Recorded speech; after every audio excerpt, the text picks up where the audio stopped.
நேற்று நம்ம இந்தியா ஆப்கானிஸ்தான் அணிக்கு எதிராக இதுவரைக்கும் உலகம் பார்த்திராத, அதுவும் ஒன்றும் இல்லை 2 சூப்பர் ஓவர்கள் விளையாண்டு யாருமே நம்ப முடியாத ஒரு த்ரில்லரான திக் திக் வெற்றியை, அதுவும் ஆப்கானிஸ்தான் அவங்க சில எச்ச வேலைகள் செய்தாலும் கடைசியாக நம்ம இந்தியா ஜெயிச்சு காட்டியிருக்காங்க.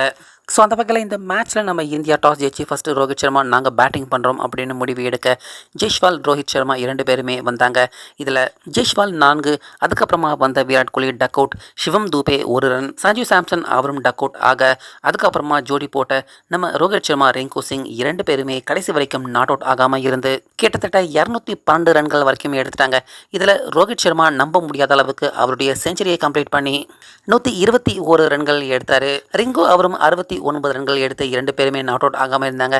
இப்படி இருக்க இந்த டஃப்பான ஸ்கோரை சேசிங் பண்ணுறதுக்காக வந்த ஆப்கானிஸ்தான் அவங்களும் விட்டு கொடுக்காம இந்த மேட்சாவது ஜெயிச்சிடணும் அப்படின்னு ரொம்பவே ஃபைட் பேக் பண்ணாங்க. இதன் காரணமாக கடைசி ஓவரில் வெற்றி இலக்கா 19 ரன்கள் தேவைப்பட்டிருந்தது. ஆனால் 18 ரன்கள் எடுத்து மேட்ச் டை ஆக நீண்ட நாட்கள் கழிச்சு நம்ம இந்தியா சூப்பர் ஓவர் இந்த மேட்ச்சில் விளையாண்டுருந்தாங்க. ஸோ இந்த இடத்துல தான் பார்த்தீங்கன்னா ஆப்கானிஸ்தான் அவங்க செஞ்ச எச்ச வேலை நம்ம இந்திய அணியின் வெற்றியை தட்டி பறிக்க இருந்தது அப்படின்னு சொல்லலாம். சூப்பர் ஓவரில் ஃபஸ்ட்டு பேட்டிங் பண்ண வந்த ஆப்கானிஸ்தான் 17 ரன்கள் எடுத்திருந்தாங்க. ஆனால் கடைசி பாலில் 1 ரன் மட்டும்தான் கிடச்சிருக்கணும். ஆனால் நபி பாலை காலில் தட்டி விட்டுட்டு எக்ஸ்ட்ரா 2 ரன் ஓட 17 ரன்கள் ஆப்கானிஸ்தான் அணி எடுத்திருந்தாங்க. இப்படி இருக்க இந்த ரன்னை சேசிங் பண்ணுறதுக்காக வந்த நம்ம இந்தியா ரோஹித் சர்மா அவருடைய உதவியால் பேக் டு பேக் 2 மிகப்பெரிய சிக்ஸரால் நம்ம இந்தியாவும் மீண்டும் 17 ரன்கள் சமமாக எடுக்க கடைசியாக மீண்டும் ஒரு முறை மேட்ச் டை ஆகி சூப்பர் ஓவர் விளையாட வேண்டிய நிலைமை ஏற்பட்டிருந்தது.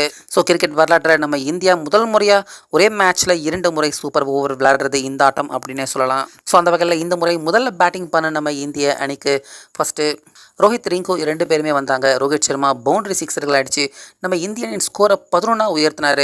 ஆனால் அதுக்கப்புறமா பேக் டு பேக் 2 விக்கெட்டுகள் விழுந்ததால் ஒரு பால் மீதம் இருக்கிறப்பவே சூப்பர் ஓவர் முடிக்குகிற அதுக்கப்புறமா 12 ரன் டார்கெட்டாக வச்சு சேசிங் பண்ண வந்த ஆப்கானிஸ்தான் அணி அவங்க எதிர்பார்க்காத விதமாக ஸ்பின்னர் ரவி பிஷ்ணோய் அவர்கிட்ட ரோஹித் சர்மா பாலை கொடுத்து பந்து போட விட்டார். ரவி பிஷ்ணோயும் 1 ரன் மட்டுமே கொடுத்து 2 விக்கெட்டுகளை அடுத்தடுத்துன்னு வீழ்த்தி கடைசியாக 2 சூப்பர் ஓவர் வரலாற்றில் நம்ம இந்தியா ஃபஸ்ட் டைம் விளையாண்டு யாருமே எதிர்பார்க்காத ஒரு திக் த்ரில்லரான சம்பவங்களை நம்ம கண் முன்னாடி கொண்டு வந்து கடைசியாக ஒரு மாதிரி நம்ம இந்தியா இந்த மேட்ச்சில் வெற்றி பெற்றிருந்தாங்க. அதே போல் ஆட்ட நாயகன் விருது நம்ம ரோஹித் சர்மாவுக்கும், தொடர் நாயகன் விருது சிவம் தூபே அவருக்கும் கொடுக்கப்பட்டிருந்தது. ஸோ அந்த வகையில் 2 சூப்பர் ஓவர் கடைசி வரைக்கும் ஒரு திக் டென்ஷனான மேட்சாக இந்த மேட்ச் நடந்து 3-0 அப்படிங்கிற பேத்தில் இந்த தொடரை நம்ம இந்தியா கைப்பற்றிருக்காங்க.